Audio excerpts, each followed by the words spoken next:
जय हिंद, जय भारत।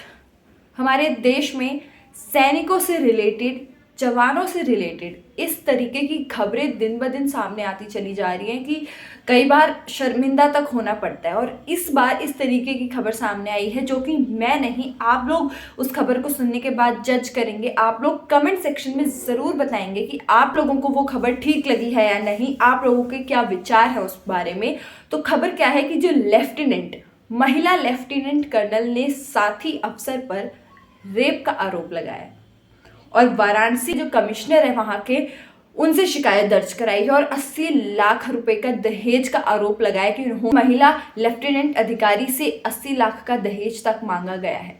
अब खबर क्या है पूरी की पूरी वो मैं आपको बताना चाहती हूँ कि वाराणसी में महिला लेफ्टिनेंट कर्नल ने साथी अफसर पर रेप का गंभीर आरोप लगाया है। महिला सैन्य अधिकारी ने वाराणसी कमिश्नर से मुलाकात के दौरान घटना की शिकायत की है और उनकी शिकायत पर साथी अफसर के खिलाफ रेप, मारपीट और धमकी के आरोप में केस दर्ज तक कराया है।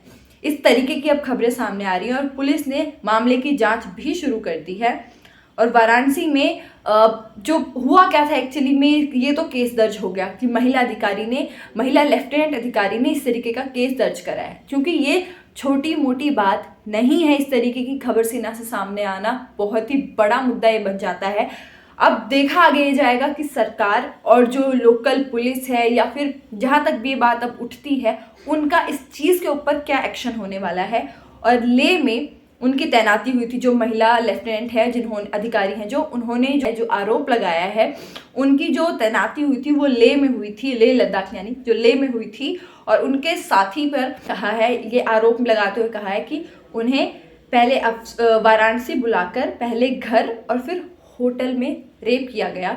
आजमगढ़ की रहने वाली महिला अधिकारी की शिकायत वाराणसी रेप, मारपीट, धमकी के आरोप में मुकदमा दर्ज किया गया है। आरोपी लेफ्टिनेंट कर्नल यानी कि जिनका नाम है देवाशीष मुखर्जी, वाराणसी का रहने वाला है, ये उनका नाम है। महिला अफसर ने पुलिस कमिश्नर अशोक मुत्था जैन से मिलकर गुहार भी लगाई है। उन्होंने कहा है कि लेह में तैनाती के दौरान देवाशीष से दोस्ती उनकी हुई थी, फिर वो दोस्ती प्यार में बदल गई और फिर उन्होंने डिसाइड करा था कि अब उनको वो एक दूसरे को साथ पैटिबल लग रहे थे, उनको लगा था अब हमें शादी भी कर लेनी चाहिए। और ये शादी तक का सफ़र पहले उनका दोस्ती से शुरू हुआ था।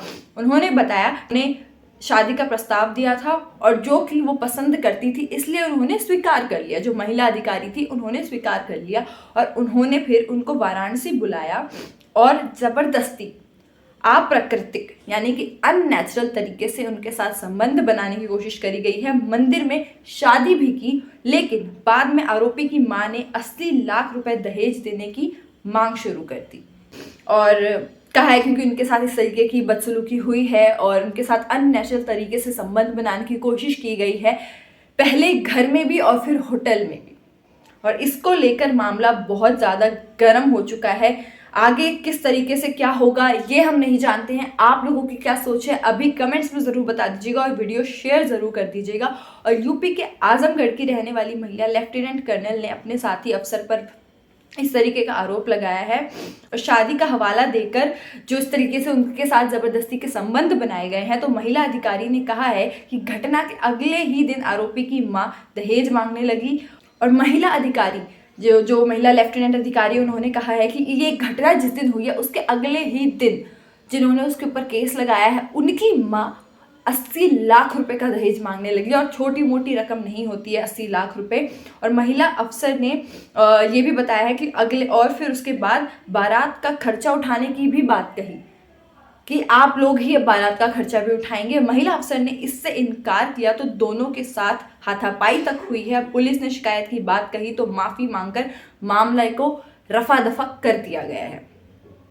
अब ये इस तरीके की खबर सामने आई है और यहाँ तक अभी तक जहाँ तक पता चला है कि मामले की जांच चल रही है, लेकिन माफ़ी मांगकर रफा दफा करने की चर्चा भी चल रही है। लेकिन अगर इस तरीके के केस आर्मी में ही होंगे तो बाकी देश के ऊपर क्या इस चीज़ का असर पड़ेगा। तो अब आप लोगों के ऊपर सारी बात आती है कि आप लोगों को ये चीज़ किस तरीके से ठीक लगती है या नहीं, आप लोगों का क्या सोचना है, क्या मानना है, आप कमेंट्स में ज़रूर बताइएगा। और वीडियो को शेयर करके, चैनल सब्सक्राइब करके, बेल आइकन प्रेस करना मत भूलिएगा, जितनी भी न्यूज़ अपडेट्स आती हैं, ताकि आपको टाइम टू टाइम सारी बातें मिलती रहें, आप तक सारी खबर सबसे पहले पहुंच सकें।